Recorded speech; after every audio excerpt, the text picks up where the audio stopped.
윤 대통령이 최근에 연일 강조하고 있는 부분이 있습니다. 어떤 내용인지 다음 키워드로 내용을 확인해 보도록 하겠습니다.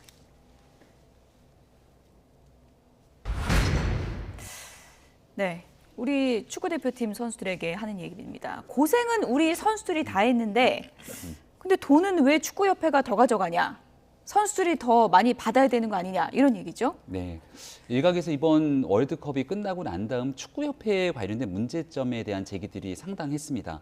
벤투 감독도 마찬가지로 이야기를 조금 꺼내고 서운함을 표현했던 적도 있는 것 같은데요. 이 배당금이 돌아가게 되는 내용들이 협회보다는 선수들에게 훨씬 더 많은 비용들이 돌아가는 게 공정이고 기본적인 상식 아니겠는가 이런 표현에서 나왔던 얘기라고 생각합니다. 예. 윤석열 정부에 대한 국정 운영에 대한 원칙 4가지가 있는데 아마 모르시는 분들도 많이 계시겠습니다만 국익과 실용, 공정과 상식 이 4가지가 국정 운영의 기본 원칙이고요. 공정과 상식은 윤석열 대통령이 국민 앞에 대통령 후보로 우뚝 서게 만들었던 기본적인 잣대이기도 합니다. 그런 측면에서 월드컵을 바라봤을 때 이게 선수들보다 오히려 협회가 뭔가 기득권을 쥐는 듯한 모습들로 비춰지게 되면은 그런 일들 속에서 뭔가 대한민국의 대통령으로서 좀 단호한 의지의 표현들을 보여주는 것도 맞겠다 생각했던 것 같고요. 여기에 대해서는 전체적인 여론도 공정한 보상들이 선수께 돌아가고 또 축구협회도 할 수 있는 역할들을 다 하겠습니다만 국민들로부터 눈살을 다소 찌푸리게 만들었던 일들이 있다면 잘못된 일들은 무엇이 있었는지를 돌아보는 계기가 됐으면 좋겠다는 생각도 듭니다. 네.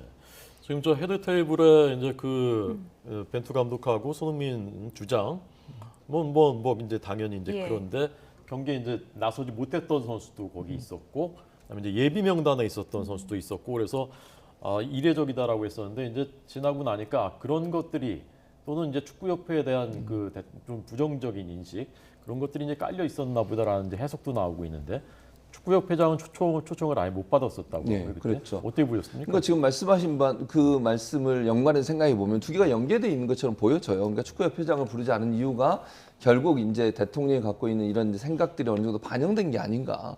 저는 뭐 헤드 테이블에 그렇게 같이 앉는 건 대단히 좋다고 생각해요. 그러니까 같이 팀으로 갔지만 뛰지 못한 선수들도 저는 우리 16강 달성에 중요한 공을 세운 분이라고 저는 개인적으로 생각하거든요. 근데 그런 분들이 소외되지 않도록 헤드 테이블에 함께 앉고 논의하고 이런 생각을 하는 건 정말 잘한 일이다. 저는 그렇게 생각하고.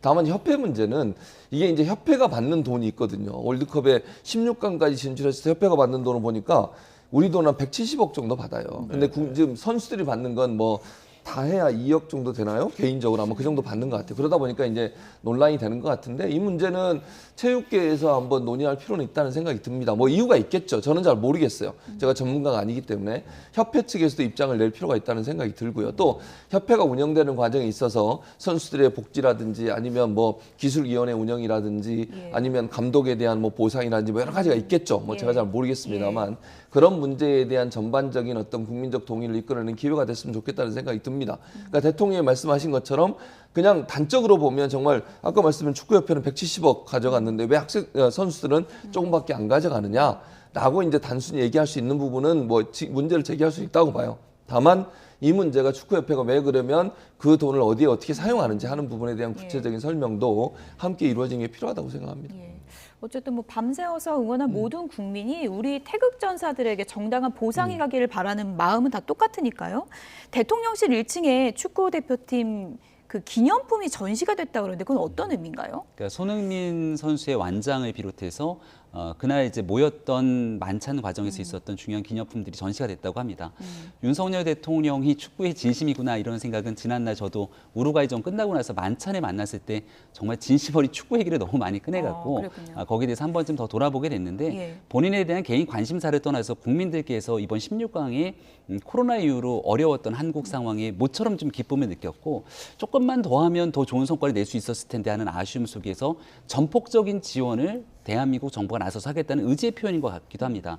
우리가 이제 4년 뒤에 월드컵이 한 번 더 열리지 않습니까? 네네. 그때를 많은 분들이 기대할 텐데 그때도 마찬가지로 대통령은 윤석열 대통령, 윤석열 정부에서 치러지게 되는 월드컵이 진행되는 만큼 앞으로 4년 동안 우리의 좋은 성과들을 대통령실 1층에 이렇게 기록함으로써 보여주고 여기에 대해서 잊지 않고 충분한 지원들을 정부가 끌어내겠다는 다짐의 표현도 담겨져 있다고 보여집니다. 네.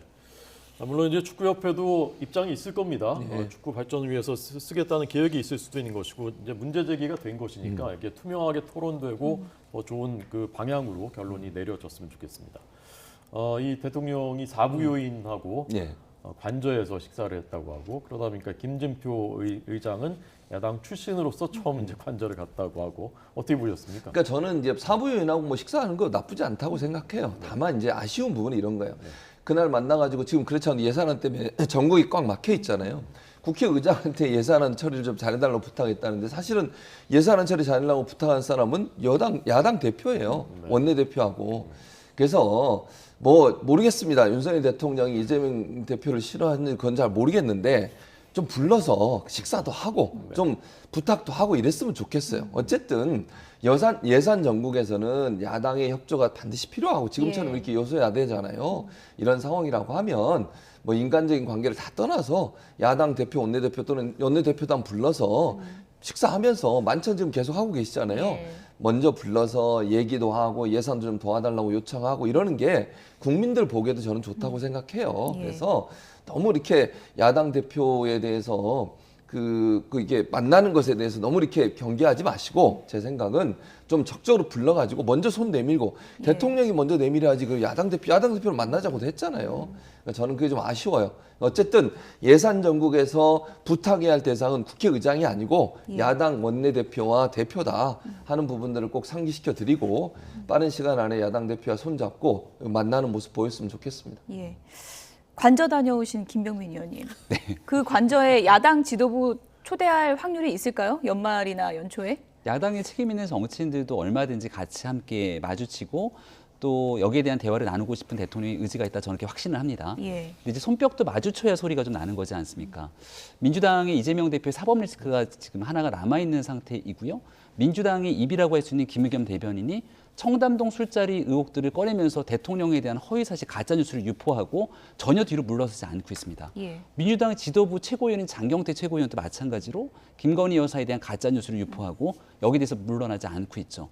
이런 상황에서는 같이 마주 앉아서 대화를 나누기는 좀 쉽지 않은 측면들이 있겠죠. 아마도 김의겸 대변인에 대한 최소한 대변인직은 내려놔야 되는 것 아니냐는 얘기가 민주당 내에서도 나오는 만큼 협치를 위해서 한 걸음씩 나아갈 수 있는 신호들을 민주당에서도 깊이 고민했으면 좋겠다는 말씀으로 대신하겠습니다. 예.